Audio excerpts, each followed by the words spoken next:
काला जादू। अपने बेटे रिशु के माथे से टपकते हुए पसीने को देखकर सविता की हालत खराब हो गई। ऐसा आज पहली बार नहीं हुआ जब रिशु नींद से घबराकर जागा है। हाय मेरा बच्चा, न जाने किसकी नजर लग गई है तुझे। जब से मेरे बच्चे ने 10वीं के एग्जाम में स्कूल टॉप किया है तब से रोज बुरे बुरे सपने आने लगे हैं। हाँ माँ, मैंने आज फिर से एक काले साए को देखा। वो यहीं मेरी आंखों के सामने खड़ा था। माँ मुझे बचा लो माँ। वो मुझसे कह रहा था कि मुझसे बदला लेगा। माँ कहीं ये प्रशांत। चुप कर, कैसी बात कर रहा है? दोबारा उसका नाम मत लेना। तुझे पता है ना उस प्रशांत ने आत्महत्या कर ली, तो बार बार उसका नाम मत लिया कर। मम्मी, क्या सच में प्रशांत ने आत्महत्या की थी? चुप कर, बहुत सवाल पूछता है आजकल। और फिर रात के वक्त सविता के पूरे घर में एक अजीब सा काला धुआं छाने लगा। गहरी नींद में सोई सविता की जैसे ही आंख खुली उसका दम घुटने लगा। वो दौड़कर रिशु के रूम की तरफ गई जहां उसके दरवाजे पर घूमती एक काली परछाई देख वो बुरी तरह से घबरा गई। कौन है वहाँ? कौन है? सामने आओ। ये मैं हूँ, तुम्हारी काली करतूत।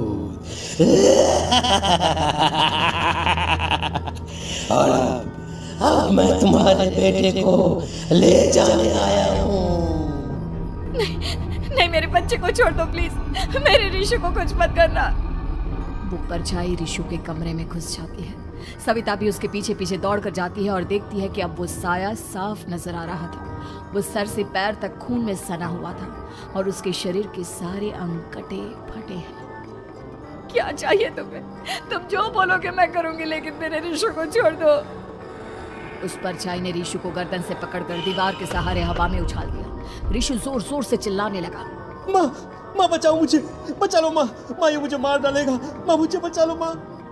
नहीं ऐसा मत करो, मुझे मार दो लेकिन मेरे बच्चे को छोड़ दो। मैं तुम्हारे आगे हाथ जोड़ती हूँ। वो परछाई रिशु को जमीन पर गिरा देती है और अचानक वहां से गायब हो जाती है। रिशु, मेरा बच्चा, तू ठीक तो है ना?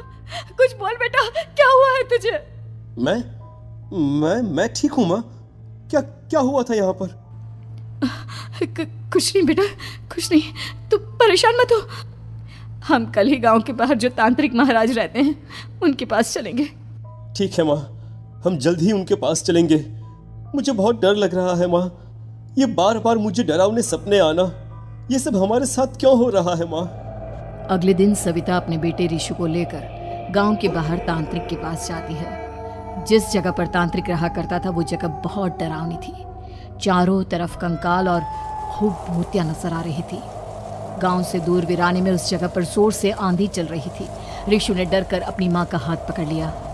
माँ मुझे बहुत डर लग रहा है। ये कैसी जगह है? देख बेटा, हमारे साथ जो कुछ भी हो रहा है उसका इलाज सिर्फ और सिर्फ ये तांत्रिक महाराज ही बता सकते हैं। अब यही है जो हमें प्रॉब्लम से बाहर निकाल सकते हैं। जैसे ही सविता और रिशु तांत्रिक की झोपड़ी के अंदर पहुंचे, वहां का नजारा देखकर उनकी आंखें फटी की फटी रह गई। तांत्रिक की झोपड़ी के अंदर कई सारे लोग अपनी गर्दन घुमा घुमा कर जोर जोर से चीख रहे थे। कौन हो तुम और यहाँ क्यों आई हो? महाराज, मेरे बेटे को कुछ दिनों से एक डरावनी काली परछाई नजर आती है और कल रात उसने मेरे बेटे पर हमला भी कर दिया।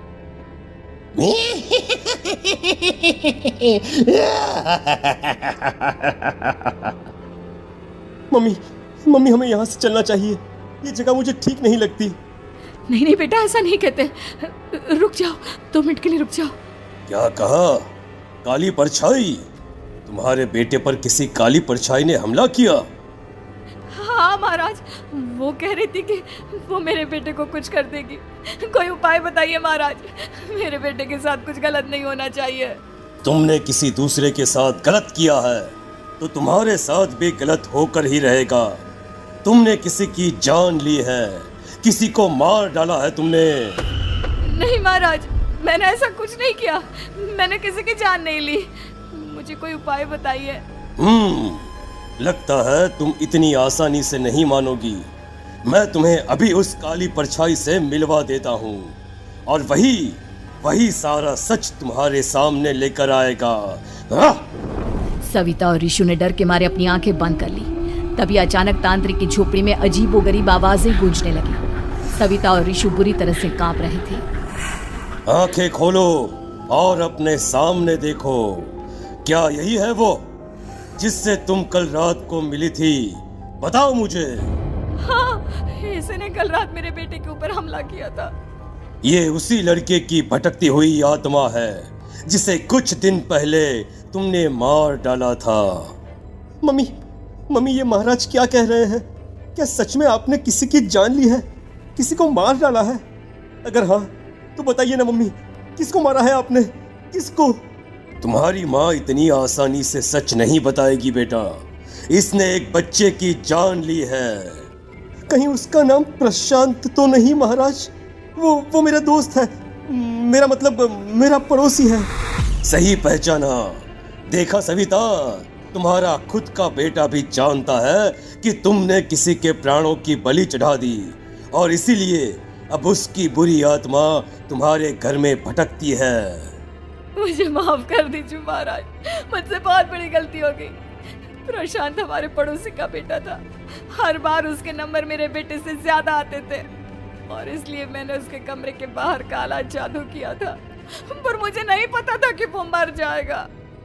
तुम्हारे उसी काले जादू वाली गुड़िया के अंदर एक बुरी आत्मा थी जिसने उस बच्चे के दिमाग पर बुरा असर कर दिया और उसी की वजह से उस लड़के ने अपनी बालकनी से कूदकर आत्महत्या कर ली। इसकी वजह सिर्फ और सिर्फ तुम हो, तुम। नहीं महाराज, जो कुछ भी हुआ मुझे नहीं पता था कि प्रशांत अपनी जान दे देगा। प्रशांत की आत्मा इस वक्त तुम्हारे सामने खड़ी है, हमसे बात करना चाहती है। बोलो क्या कहना चाहते हो? मैं जीना चाहता था, बड़ा होकर कुछ बनना चाहता था। आपके बेटे से मुझे कोई परेशानी नहीं थी। अरे वो तो मेरा अच्छा दोस्त था। मुझे माफ कर दो बेटा, मुझसे बहुत बड़ी गलती हो गई, मुझे माफ कर दो। माफ करने से मुझे वापस जिंदगी नहीं मिल जाएगी। मेरे माँ बाप आज भी मेरे लिए रोते हैं। आपने मेरे साथ बहुत गलत किया है, बहुत गलत। और तभी अचानक प्रशांत की आत्मा वहां से गायब हो जाती है। सविता जोर जोर से रोने लगती है। सुन लिया तुमने? ये तुम्हारे अपने ही किए हुए पाप हैं जो इस तरह से तुम्हारे सामने आ रहे हैं। माँ, ये आपने अच्छा नहीं किया। सिर्फ 10th बोर्ड के एग्जाम में मैं टॉप कर पाऊँ इसलिए आपने मेरे दोस्त के ऊपर काला जादू कर दिया। नहीं मम्मी, नहीं, अब हम कभी खुश नहीं रह पाएंगे, कभी नहीं। मेरे दोस्त की आत्मा को कभी शांति नहीं मिलेगी मम्मी, कभी नहीं। लेकिन मैंने जो कुछ भी किया सिर्फ तुम्हारे लिए किया।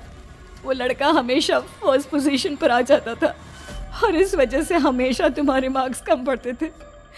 मैंने तो सिर्फ उस पर एक छोटा सा काला जादू किया था बेटा। मुझे क्या पता था कि उसका ये नतीजा निकलेगा। जिस गुड़िया को तुमने उस लड़के के कमरे के दरवाजे पर लगाया था, दरअसल उसके अंदर एक बुरी आत्मा का प्रवेश हो गया था, जैसा कि अक्सर काला जादू करते समय हो जाता है। मुझे अपनी गलती का एहसास हो गया है। मैं प्रायश्चित करना चाहती हूँ, आप बताइए मैं क्या करूँ? प्रशांत के घर जाकर उस काली गुड़िया को वहां से निकालकर यहाँ लेकर आओ। मैं उसे आग में जलाकर राख कर दूंगा और उसके बाद प्रशांत की आत्मा को हमेशा के लिए मुक्ति मिल जाएगी।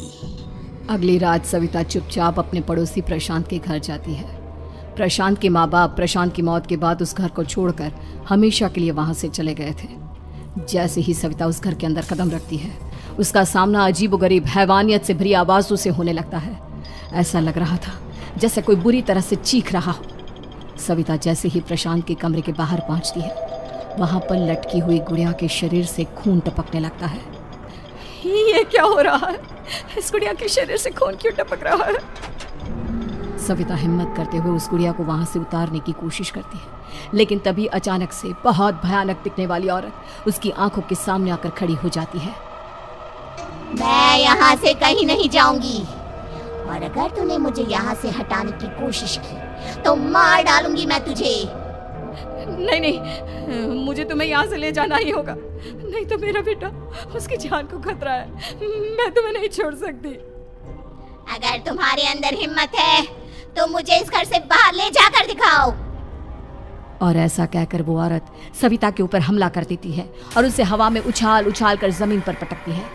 लेकिन तभी अचानक मौका देखकर सविता अपने हाथ में ली हुई सुई उसके हाथ में चुभो देती है। हाथ में सुई लगते ही वो औरत जमीन पर तड़पने लगती है। ये क्या किया तूने? ये क्या कर दिया? तुझे ऐसा नहीं करना चाहिए था। तांत्रिक ने मुझे कहा था कि तुझसे जीतने का सिर्फ यही एक तरीका है जिससे मैं अपने पापों का प्रायश्चित कर सकती हूँ और अपने बेटे की जान बचा सकती हूँ। और उसके बाद वो डरावनी दिखने वाली औरत एक छोटी सी जादुई गुड़िया में तब्दील हो गई और सविता ने उसे ले जाकर तांत्रिक को दे दिया। तांत्रिक ने जादुई गुड़िया को आग के हवाले कर दिया।